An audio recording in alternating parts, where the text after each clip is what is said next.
اعوذ باللہ من الشیطان اللعین الرجیم بسم اللہ الرحمن الرحیم رب اشرح لی صدری ویسر لی امری واحلل عقدۃ من لسانی یفقہوا قولی۔ ناظرین محترم السلام علیکم ورحمۃ اللہ وبرکاتہ۔ ناظرین محترم، لیلۃ الرغائب بڑی عظیم رات ہے۔ یہ رات کون سی ہے؟ یہ ماہ رجب میں پہلی جو شب جمعہ آتی ہے اسے لیلۃ الرغائب کہتے ہیں، یعنی رغبتوں والی رات۔ بڑی عظیم رات ہے۔ اس رات کی ایک نماز جناب رسول خدا صلی اللہ علیہ وآلہ وسلم سے نقل ہوئی ہے کہ نبی اعظم صلی اللہ علیہ وسلم اس کے بہت سے فضائل نبی اعظم نے بیان فرمائے۔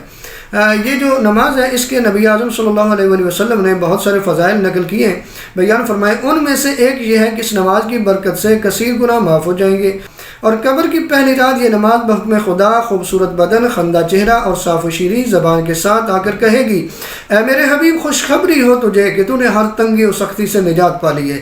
وہ شخص بولے گا، وہ شخص پوچھے گا کہ تو کون ہے؟ کہ میں نے تجھ سا خوبصورت شیریں کلام اور خوشبو والا کوئی نہیں دیکھا۔ وہ جواب دے گی، میں تیری وہ نماز اور اس کا ثواب ہوں کہ جو تو نے فلاں رات، فلاں ماہ اور فلاں سال میں پڑھی تھی۔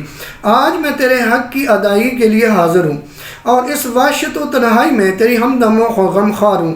کل روز قیامت جب سور پھونکا جائے گا تو اس وقت میں تیرے سر پر سایہ کروں گی، بس خوش و خرم رہ کہ خیر و نیکی کبھی تجھ سے دور نہیں ہوگی۔ اتنے فضائل کی حامل یہ نماز ہے۔ اس بابرکت نماز کی ترکیب ہی ہے، یعنی یہ بابرکت نماز پڑھی کیسے جاتی ہے؟ ماہ رجب کی پہلی جمعرات کو آپ روزہ رکھیں گے اور شب جمعہ میں مغرب و عشاء کے درمیان 12 رکعت نماز 2 رکعت کر کے آپ پڑھیں گے کہ ہر رکعت میں سورہ الحمد کے بعد 3 مرتبہ سورہ قدر یعنی انا انزلناہ فی لیلۃ القدر، اور 12 مرتبہ سورہ قل ھو اللہ یعنی بسم اللہ الرحمن الرحیم قل ھو اللہ احد اللہ الصمد۔